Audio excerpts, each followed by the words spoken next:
To be or not to be?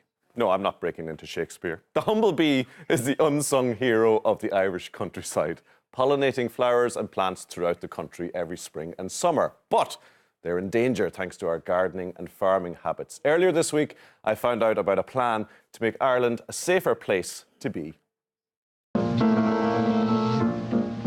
Oh, what a glorious thing to be, a healthy, grown-up, busy bee, whiling away the passing hours, pinching all the pollen from the conleaf flowers. There should be a buzz around the place at this time of year. It's when bees normally get busy with the important job of pollinating plants and flowers around the country. But there is a sting in this tale, and I've come to Phoenix Park in Dublin to find out how we can mind our business. Juanita, it's that time of year when bees start getting into action. Tell us why what they do is so important. Yeah, so the bees are coming out of hibernation now around this time of year, and they're important because they're pollinators. They pollinate crops and fruits and things like apples and tomatoes and strawberries. We wouldn't have those without bee pollination. And it's a free pollination service, really important, provides millions to the Irish economy every year. They're also important for our general landscapes in Ireland because they pollinate 78% of all our wild flowering plants. But there's a bit of a problem, isn't there? There's a major problem. So since the 1980s, bees have been in huge decline, with a third now at risk of extinction. So half have gone into huge decline.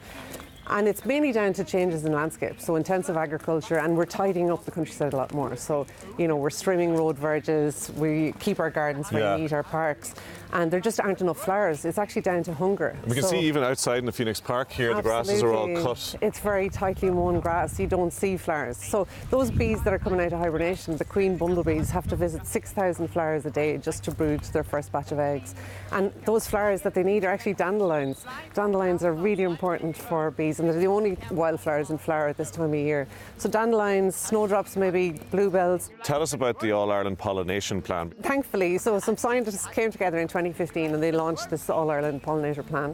And it's about a call to action where everyone can help. So over 80 organisations came together and signed up to the plan. And we're working with businesses and farmers and local community groups, tidy towns groups, schools, universities. Basically anyone can get involved, and even gardeners. A bumblebee will only travel 1 to 2 kilometres while they're foraging.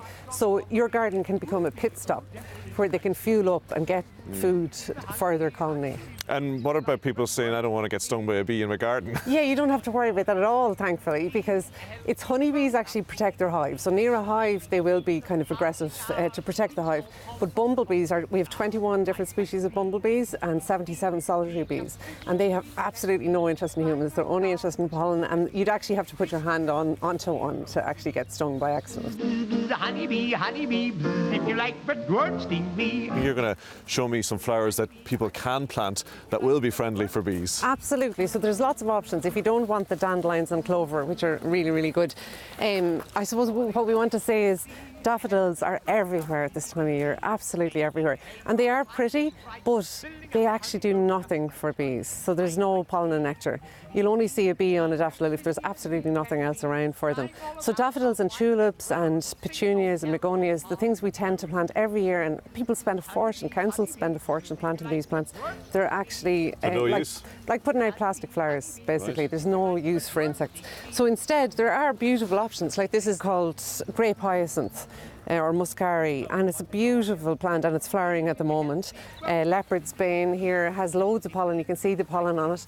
Aubrietia, lavenders, these wallflowers, and heathers. So heathers are, a lovely, easy plant to plant in beds. There's lots of plants that you can go into a garden centre, ask them which are bee friendly, and actually a lot of them have this perfect for pollinators logo from the Royal Horticultural Society. What about mowing then?